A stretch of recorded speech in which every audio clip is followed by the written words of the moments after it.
Welcome to another edition of the Young Voices Forum. I hope you are keeping safe from COVID-19 by adhering to the safety measures. Last week, our discussion was on menstrual hygiene, where we had two young women here to share their first experience and all what came with it. Today, we are still talking about menstrual hygiene because the whole of this month is dedicated to Menstrual Hygiene Awareness Month. But today, we are delving into the misconceptions and the stigma attached to menstrual hygiene. And I have two people here with me in the studio to join the discussion. But we are live on Facebook, and I hope that you keep your questions and contributions in the comment section too. Welcome. Thank you. I'll start from Maria. Can you please introduce yourself?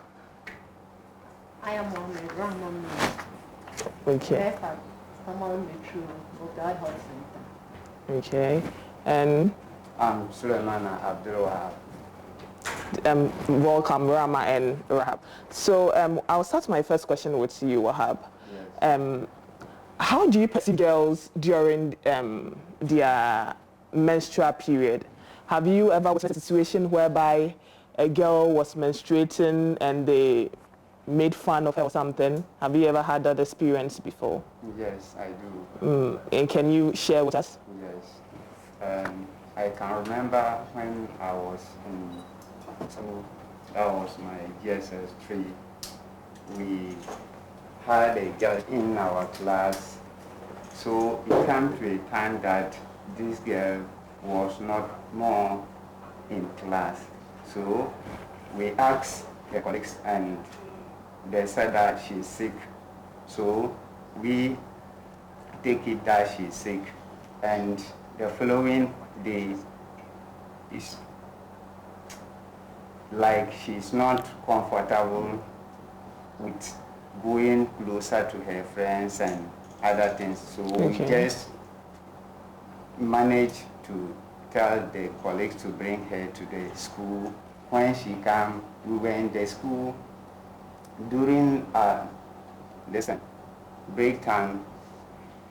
We all went out, not knowing that there is some blood at the back of her dress. Wow. So we started laughing at her and other things. And finally, she even changed a school and go to different school. Wow.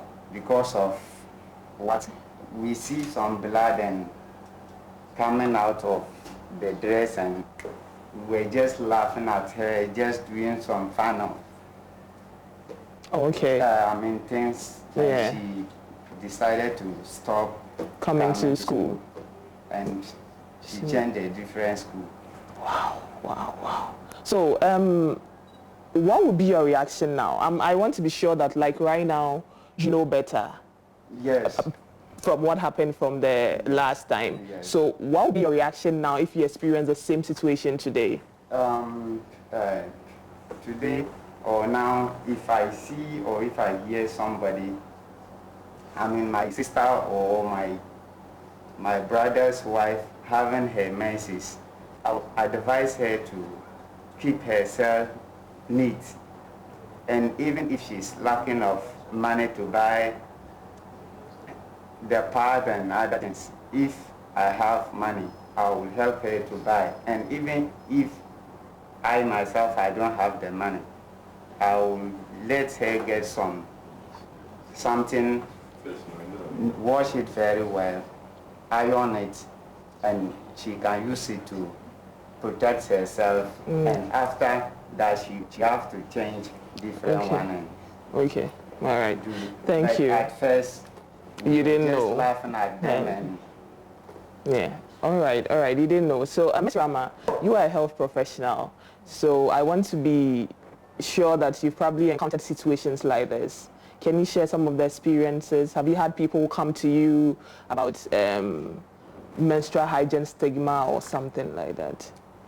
Yes, please. Okay. There was an instance we went to a school to give them a hot talk on menstrual hygiene. And some of the complaints which came out from the students were like, sometimes when she's menstruating and she's in class, the boys begin to make fun of them. They tease them, just as Abdul have said.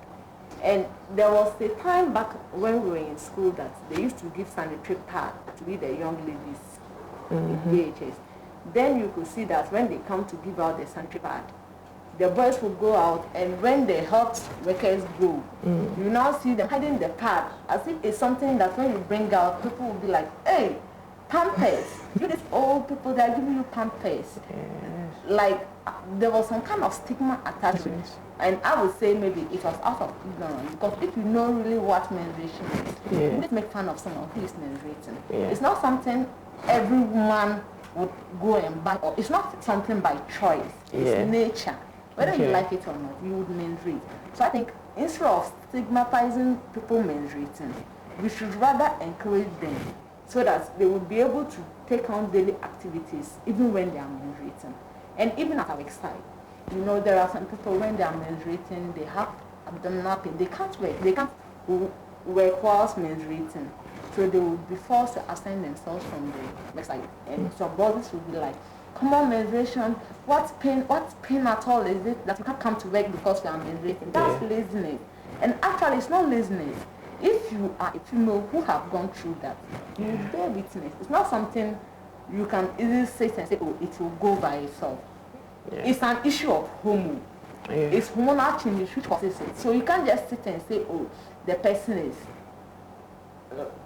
being hysteric. And sometimes people do say it's hysteria. When it's not hysteria, the person is in pain. So I think the stigma should, when we look carefully, I don't think we should attach stigma to it, but rather we should comfort them.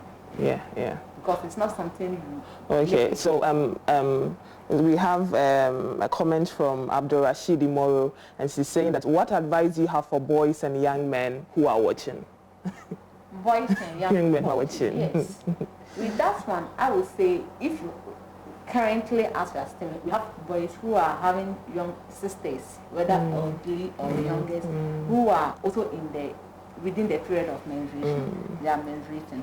And I think if you also know much about menstruation, or if you get some information about the menstruation, when the lady is menstruating, you can help out. When the person is in pain, you can help with the cold compress, warm compress, all those ones. You can help out. Can you please throw more light on the cold compress and warm compress for? Okay.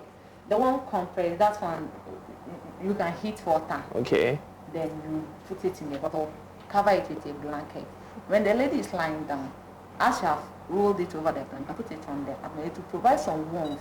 And the warmth around there will help dilate, it will help dissolve the blood clot and dilate blood vessels around the abdomen, which will help in the flow. You know, sometimes it's the contraction of the contraction which causes the pain.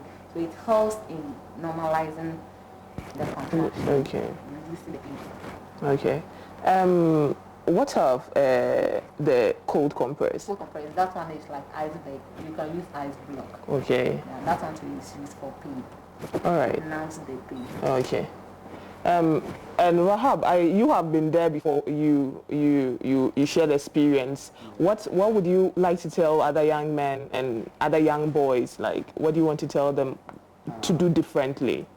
Yes, all these things are ignorance. So I'm here to tell my young colleagues that they should avoid stigmatizing ladies when they are in their menses. They should help them if they need help during their menses. So, like, I would like my other colleagues to come and help our sisters during their menses so that they cannot be weaker, so that we coming closer together. We can't stigmatize them or just want them to go away of us when they are in their menses. I would like my other young people to know that it's not, as our health professional said, it's natural. It's natural. They can't go away from it. So we shouldn't stigmatize them when they are in that period. All right. Thank you. If you just joined us, this is SavSign TV, and our topic today is menstrual hygiene, stigma and misconception. You can leave your comments, your questions and contributions in the comment section for us to address. We have a health professional here and a young person. This question is for you, Ms. Rama. Can you educate us on the menstrual cycle? The menstrual cycle. when you look at the menstrual cycle, it's every time, every day we are in our menstrual cycle. But that doesn't mean we are in our period. The menstrual cycle is the day of your first bleeding to the day of your next bleeding. That's the start of your current menstruation to the day of your next menstruation. That's the cycle. Okay. And when you come into it, the menstrual cycle is divided into, it is kept into 4 phases, or it is divided into 4. And basically, it is in 4 phases. We have the menstruation, we have the follicular phase, we have the ovulation, and we have the luteal phase. And when you go further, the follicular phase, after the follicular phase, we have something we call the proliferative phase, where the uterus starts to both become thickening, preparing itself for fertilization. Now when you go further, after the luteal phase, we have the secretory phase, where hormones are secreted, also signaling the brain that, it should prepare for another menstruation. All right. Because they won't have been disappointed. Okay. That's basically just about the menstrual cycle. All right.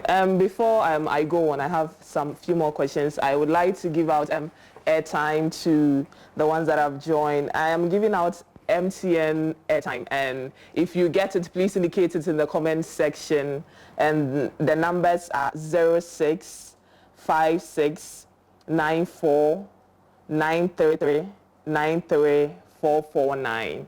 I repeat, 06569493393449.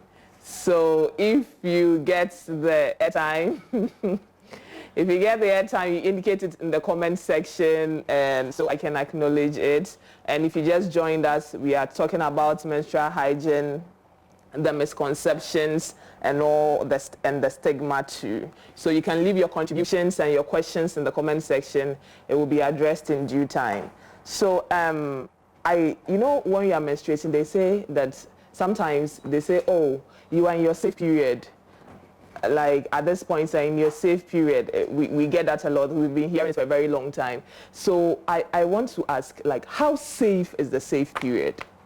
Because when young people, like us, when we hear safe period, our mind just goes, okay, we are in a safe period. It means that if we involve in any sexual activity, there is no chance that we'll get pregnant at all. But I want to ask, how safe is the safe period? Because I've met some young people who said, I was in my safe period, but then I had sex and I got pregnant. We've heard that a lot. So I want to ask, how safe is the safe period? Okay, when you look at the cycle, yes, we do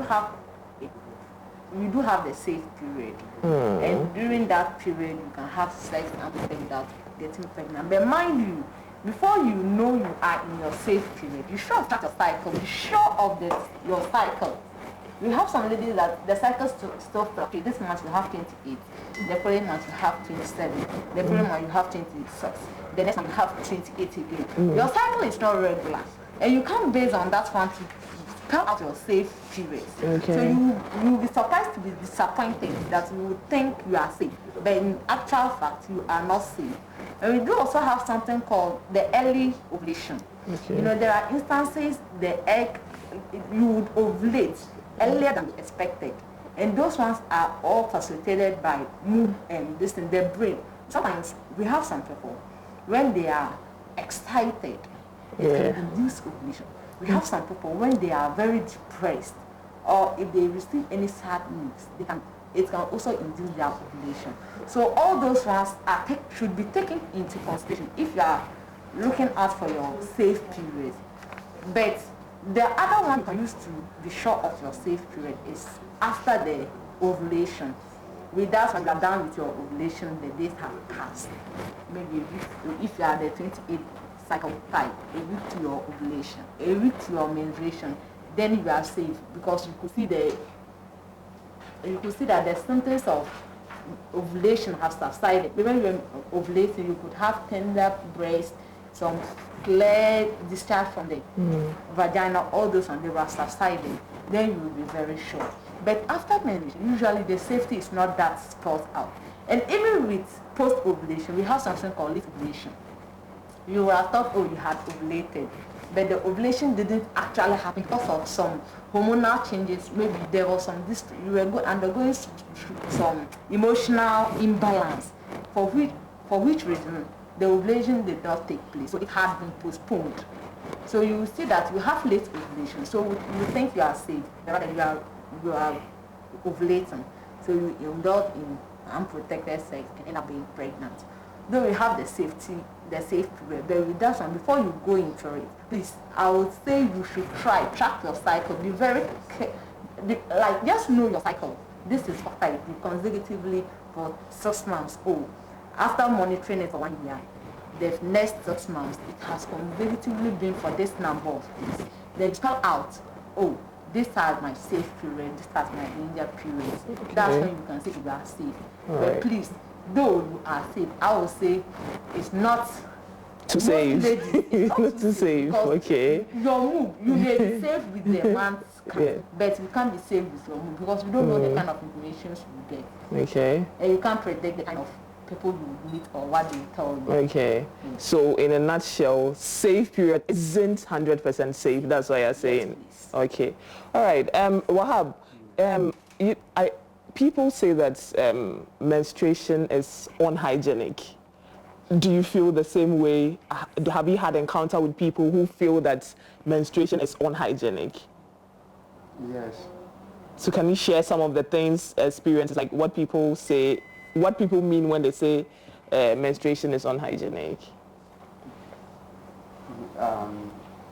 Sometimes, or previously, some people, or I myself, I would say that it's unhygienic because it's just something that you just, after seeing your message, you can just bath ordinary, like you will not just clean your private part and make your panties and your dress to be.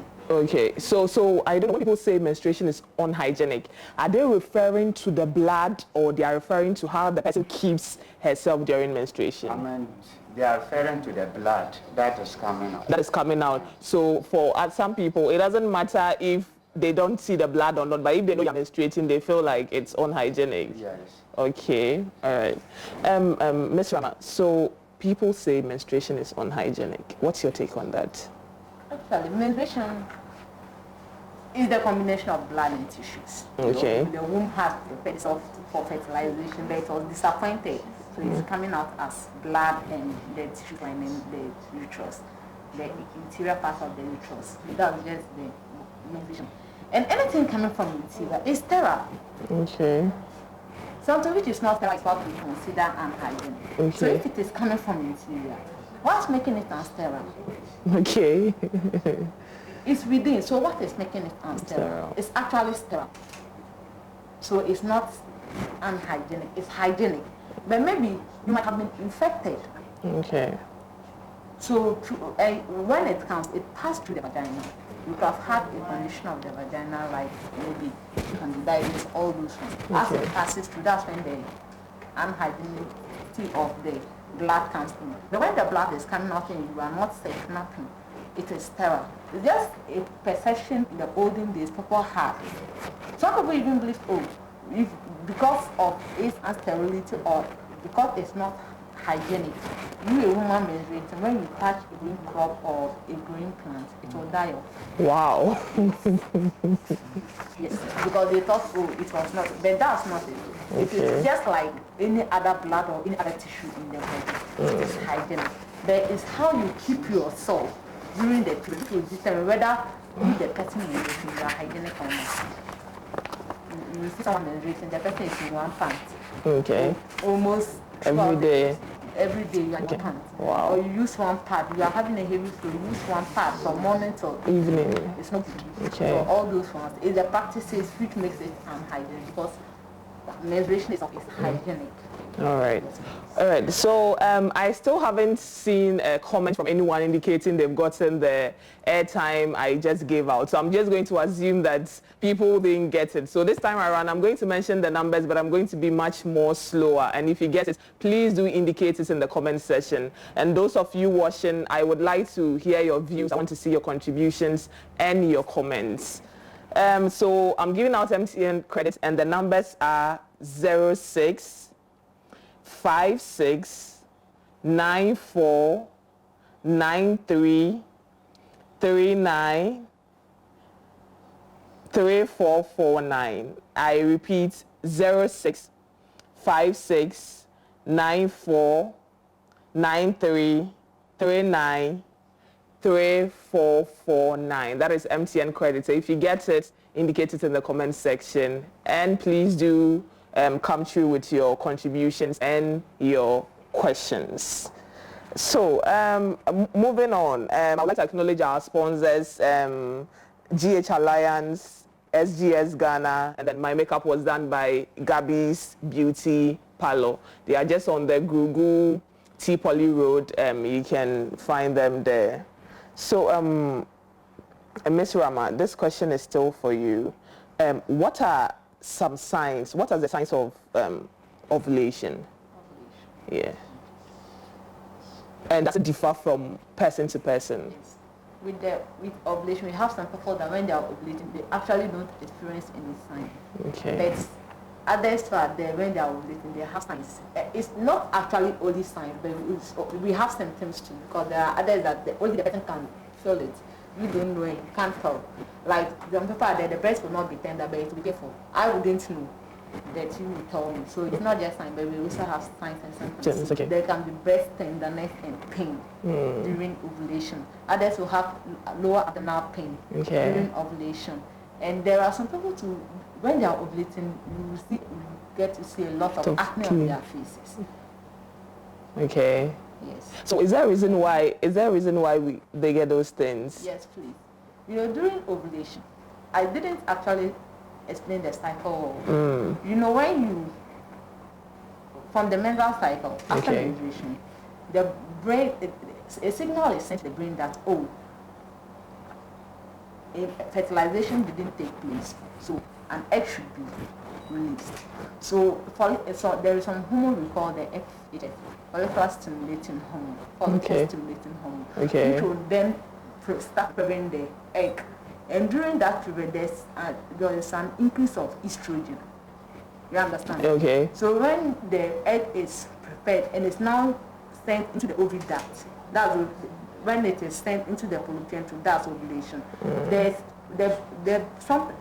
signal is now sent to the brain, bringing out the release of progesterone. So it's the combination of estrogen and progesterone, which causes the symptoms we usually have, or the mood swings we have, because estrogen comes with happiness, progesterone comes with sadness. Okay. So, and during that period, both are released. Okay. So if someone, the person is seated, the person is excited, you go, oh, hi, then what, the person will get irritated. It's not the person's fault. Okay. During that period, two hormones have been mixed. Okay. And they all play different roles. And that's how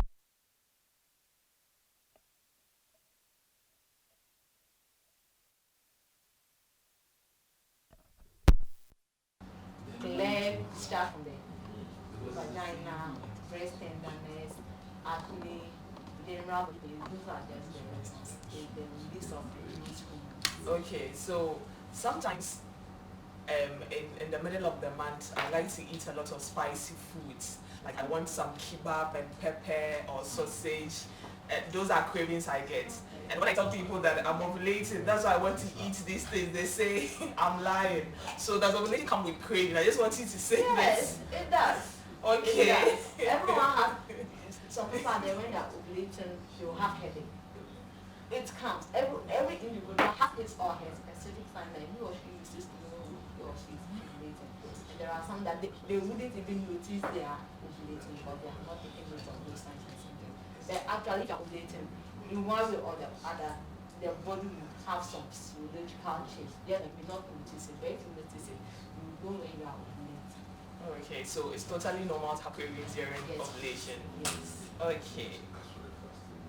So you're a health professional, so I'm sure that you at the adolescent corner, like what are some of the issues you see young people bring when they're menstruating?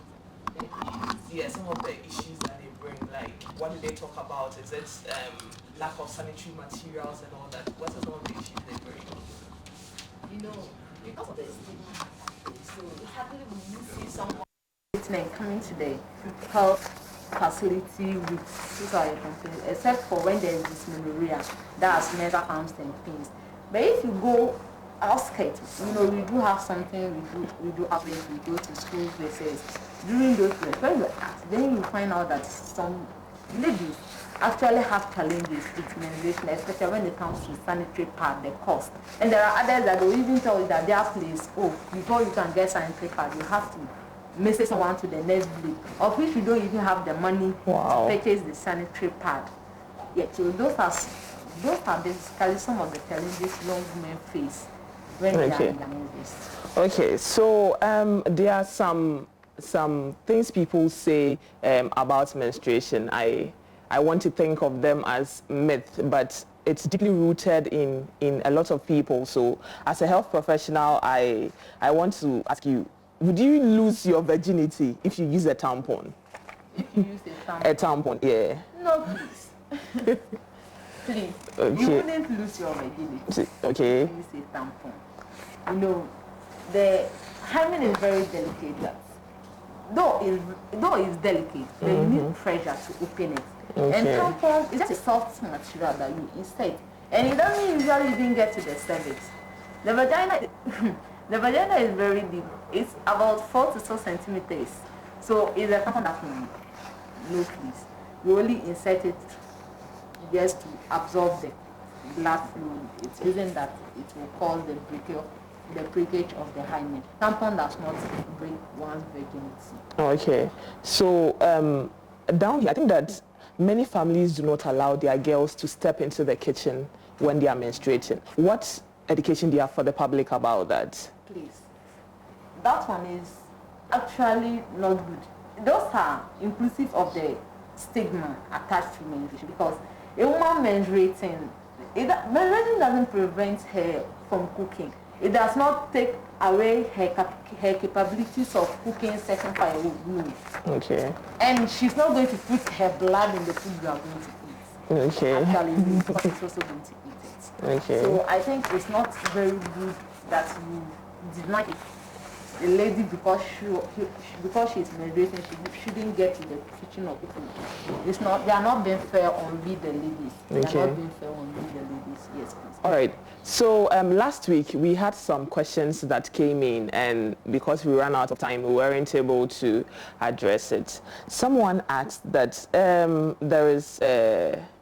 is it normal to be menstruating and then it comes with diarrhea? I think the person's menstruation comes with diarrhea. She wanted to find out if it's normal or not. Yes, please. It's normal. You know, during menstruation, the womb has been disappointed. So prostaglandins are causing contractions in the uterus, bringing out the blood. So it's that contraction which usually affects the intestines, causing the diarrhea. So it's normal to have diarrhea or vomiting when you are menstruating. All right. Okay. Thank you very much. And there is another question too that we had some heated debates about before we came on set. So people ask that, is it safe to have sex whilst you are menstruating? Someone raised this last week and we weren't able to tackle it because time was not on our side. Is it safe to have sex during menstruation, or is there any medical reason that prevents you from having sex during menstruation? There are medical reasons that allows you to have sex, and there are medical reasons that forbids you from having sex during menstruation. And if you look at it, sometimes you look at the benefits and the side effects, then you weigh the two, whichever fits you. Because when you look at it, though, some people will say when you are menstruating, the menstrual blood serves as a lubricant. The lady is usually high in libido, so the lady enjoys sex. All those ones, and sometimes some will even say when she's menstruating and has sex, the menstrual cramping will go low, it will stop. Okay. Those are just something you say to please yourself. Okay. But when you look at the side effects, if you are menstruating, don't forget that the cervix is always intact. And when menstruation is taking place, it slightly opens, allowing the droplets of blood to pass through it, coming out from the vagina. So if you are having sex during that period, and you are having any infection like STD or gonorrhea, it can travel up into the fallopian tube. So it can cause infertility for you. And the vagina has a very high level of alkaline, which can also affect the man's libido. Okay. So having sex during menstruation, though the side effects outweighs the benefits. But you, the lady, you can also have endometriosis when you are menstruating and you have sex, and that's overgrowth of uterine tissues outside the walls of the uterus. All those are effects of having sex when you are menstruating, and your chances of having infertility is higher if you have sex during your menstruation. Oh, okay. So I was when I was talking about the myths. Sorry, it's like I totally sidelined you. What are some of the things that you've also heard people say that women cannot do when they are menstruating?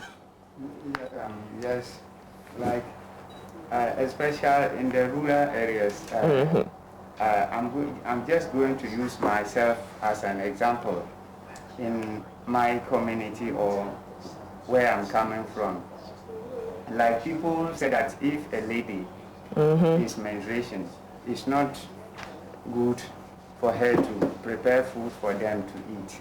And sometimes I do ask them and they say that they have some shrines or some local herbs and other things. So if a lady is in her menses and she cook food for you or save you food, if you eat it, I mean, it will destroy those things.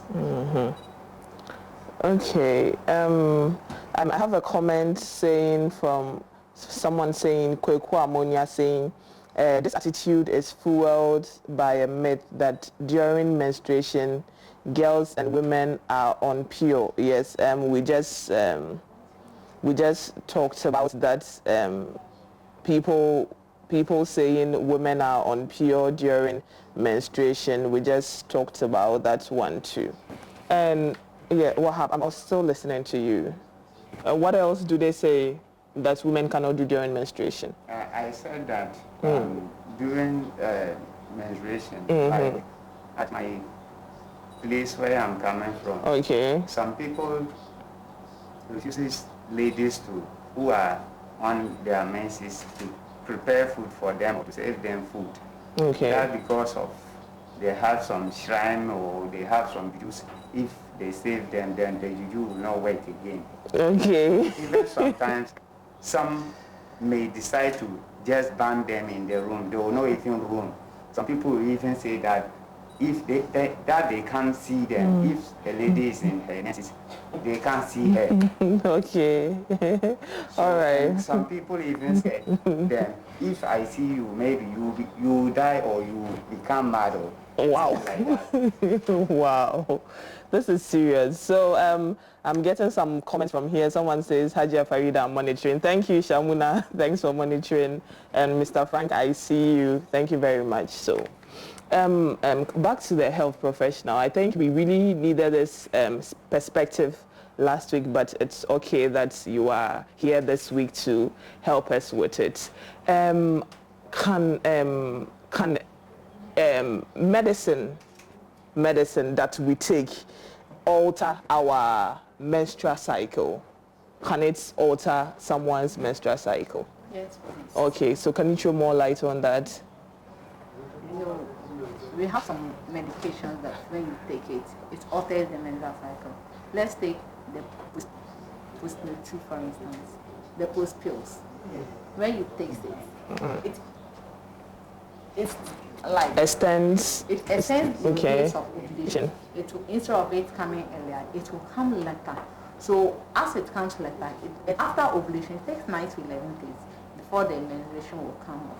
So it has extended it. Let's say it was supposed to come today.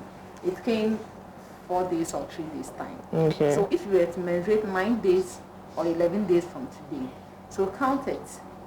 Okay.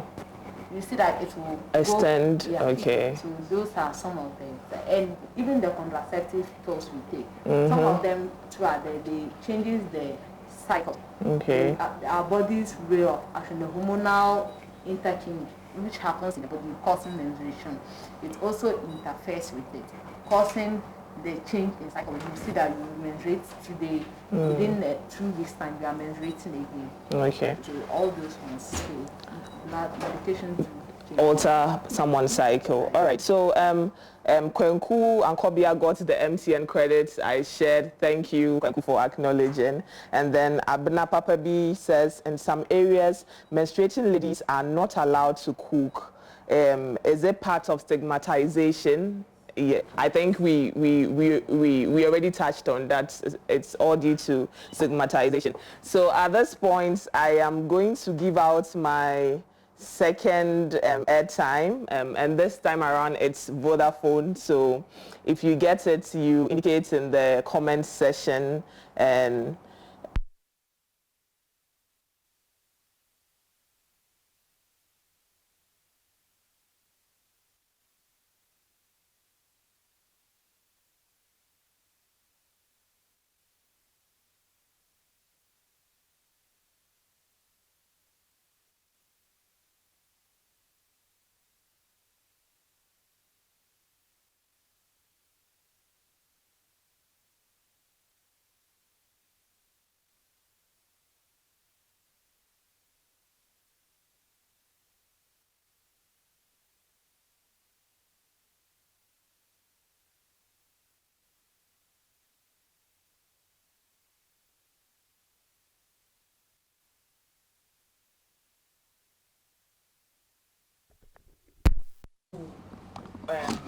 is it that there are some people, their cycles have never been stable, like ever since they started menstruating, like it comes this month on this date, the next month it comes on a different date altogether.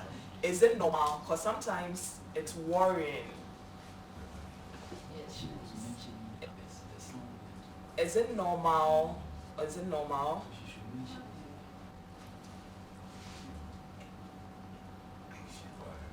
Is it normal? Yes, please. It's very normal for you to have irregular cycles. Though, when it becomes very severe, you have to report for political checker. But before you get to know that, oh, this is actually the number of days you have as your cycle, you would need to monitor it. That's why I'm saying that monitoring it is not easy. Monitoring the menstrual cycle is actually not something which is easy for us to do. You see that this month is making sales, the next month is 7, and it all involves mood swings and emotional predictions. When you are happy, it changes your emotion. It changes the signal sent to the brain. When you are sad, it changes the signal sent to the brain. And they are all due to hormonal workouts. So depending on the mood in which you are, that also determines the period of the time of which you have your cycle. So it may happen that this month everything was normal, consecutive 5 months, so you had your 7-day cycle. Then in subsequent months, some things came up. You have been under pressure. You have been having some emotional problems that you are yet to deal with.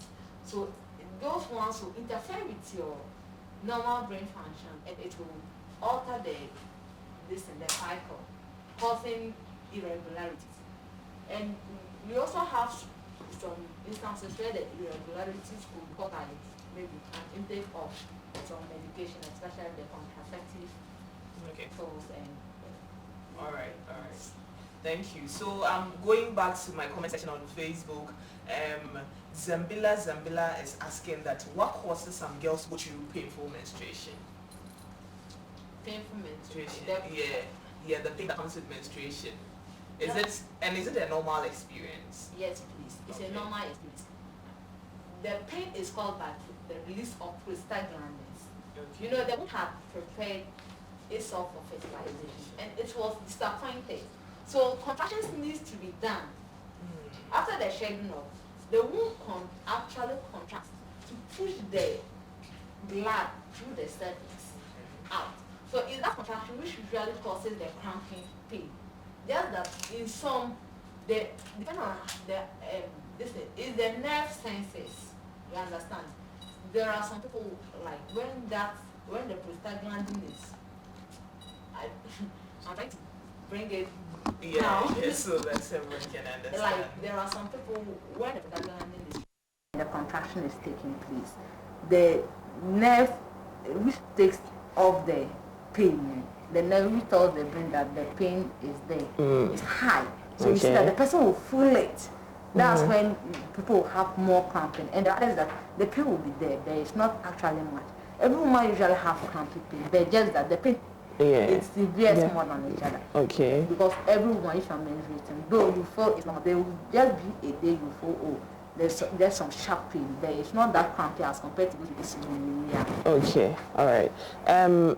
MFI Etil is saying that you said stress can affect a girl's cycle. Can you please explain a bit on that for us? The stress is just like emotional, like you are depressed, you are worked out. Okay. Every human being, for the body to function physiologically normally, you need about 8 hours rest. Wow. Or 8 hours sleep. So if it is altered, let's say work late in the night, so your body's physiology will also automatically change, and it will also change the cycle. Okay, okay. All right, so I have another one here from Carmel Suini, and she's saying that I heard it's not normal for women over 20 to still go through very painful menses. How true is it? Please, it's normal. Yes. Okay, so it's not true that... Yes. Okay, okay. All right. Okay. So if you're over 20, you're still menstruating and you feel pain. Okay. Also, when you were explaining the stress for Etil, you mentioned something as dysmenorrhea. Yes. So what is dysmenorrhea? That's the pain associated with the crampy pain. That's medically, we say dysmenorrhea. Okay. It's just the crampy pain women experience during menstruation. That's it. Okay. All right. And is it like a condition one should be worried about, that you should go to the hospital for medication or something? If it interferes with your daily activities, you should be worried about it. Okay. You can bring it to the hospital for management. Okay. So I have still not had an acknowledgement for the person that received the Vodafone credit, so I am going to go over it again. I'm assuming you didn't hear me, so I'm going to go over it again. The numbers are as follows: 1-866-269-17851. I repeat, 1-866-269-17851. That is the numbers for Vodafone credits I am giving out. So if you get it, please do indicate it in the comment section and let me know. And please keep your contributions and your questions coming. I think we are down to less than 7 minutes and we would be done. So do keep your contributions and questions coming. And also, I understand that somewhere along the line we lost, our sound went off. I want to greatly apologize for that, and I am told that it's been fixed now. So sorry if you didn't hear some of the things we said.